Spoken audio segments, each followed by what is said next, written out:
Hey guys, it's Vivian. How are you doing? So today I'm gonna review that One Piece anime episode 778, which covers the other half of the chapter continuing from last week. So this week we got a lot of new materials, and the only thing that took up a lot of time was the Chopper flashback, which I personally love, so I don't mind it at all.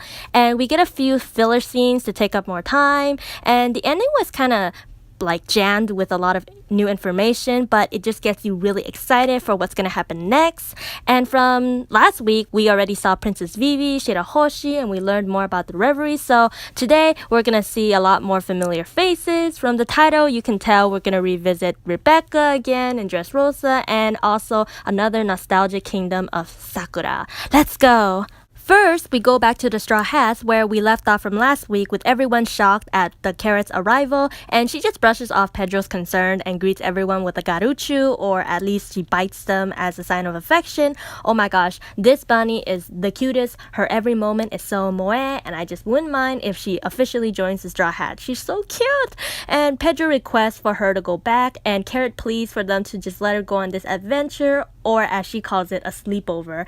And she has packed a few carrots for lunch and a snack, along with some carrot juice and a carrot shirt, which will last about half a day. She is shocked by the amount of time that it's gonna take to get to Whole Cake Island, but she still thinks of it as an adventure, like a wonderland, even though Pedro has already stated it's not all fun and games since they're going to a Yonko's territory. And the funny thing is, Carrot is pretty much accurate about Whole Cake Island being similar to Wonderland, since you're gonna see some of the references later on. And not surprisingly, Luffy is fine with Carrot joining them, but when Carrot sees him eating her precious lunch, she surges in electricity and just lunges towards Luffy, viciously biting his neck. And you could see that Carrot, being one of the protectors of Zou, makes her a really strong warrior, and I can't wait for her to show off more of her skills in the anime. And lucky for Luffy, Nami tells him how to stop Carrot by petting her head, and Luffy realized just how strong she is. Chopper even notes that she almost took out Luffy, and Pedro goes to the top of the lookout and he keeps watch just like how he used to back on Zou. As for Luffy, he is still hungry even after eating that carrot, and with no Sanji around, the question is left of who is going to be cooking.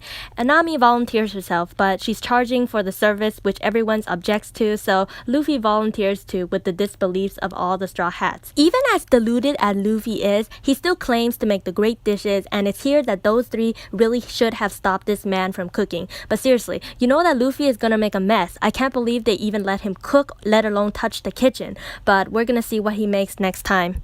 Anyways, we get to meet up with Dalton and Dr. Kureha from the Drum Kingdom, except it's not called that anymore. It is the Sakura Kingdom now, with Dalton as the king. And I love that Dr. Kureha's shirt says 41, indicating her young age, and she still refers to Chopper as her son. She states that she's coming to the Reverie as the doctor, and is amazed that Dalton was able to reconstruct the Drum Kingdom to be invited to the Reverie, and they start reminiscing and thanking the Straw Hats and Dr. Hirudu. You could just feel the flashbacks were gonna come again, but I don't mind because Chopper's backstory is just so emotional and it always makes you cry.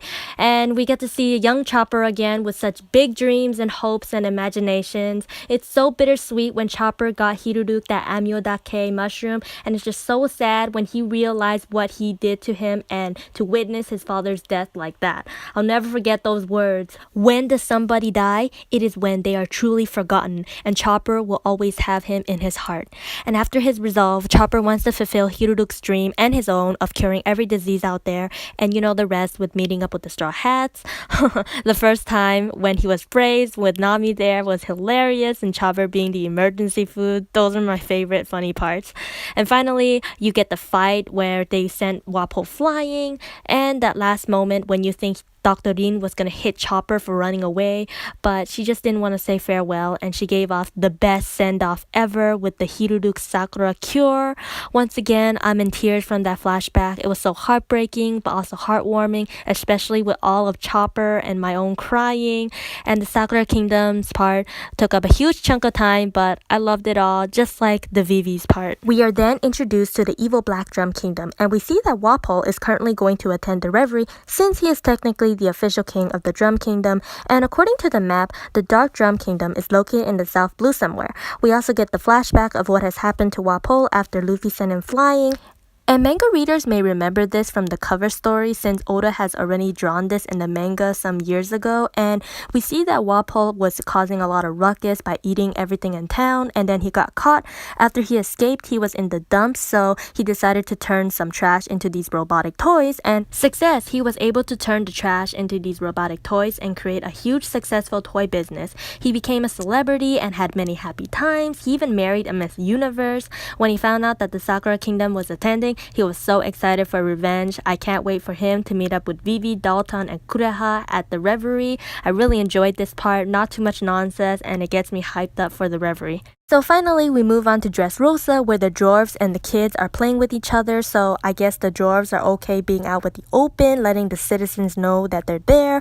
And all the kids are cosplaying as Luffy. So, you know, they're bringing in the money for Dressrosa because they're selling those straw hats. And Kuros is there reminiscing about Lucy saving them. One thing that really bugs me is that they still call Luffy Lucy. Like, you gotta get his name right. And I know they already showed that they were building the statues to commemorate the saviors, but that Usopp statue is so ridiculous still with the face, but it was that look that saved everyone and made the god Usopp. And then we go to Princess Viola, Rebecca, and Manchetti as they're discussing about going to the Reverie. Rebecca decides she's gonna wear her mom's dress, and King Riku is taking every opportunity to jump in and listen, and I'm so glad that they decided to make this part really short and sweet, just that little flashback with Luffy turning gear 4th and saving everyone, and I thought it was the end. But we go to the Prudence Kingdom where we see King Elizabello II calling King Riku III to join him together to go to the Reverie. And at the last scene, we see Chef Luffy about to start his cooking, and since Carrot was so impressed with the kitchen, Brooke decides to show her around the whole ship, probably wants to show off what he knows, being the last Straw Hat to join. We see the aquarium, library, garden, and the shower. I totally thought that Brooke was going to ask to see some panties, but he probably did as though, and then the Carrot lunged at him with the electricity, you know.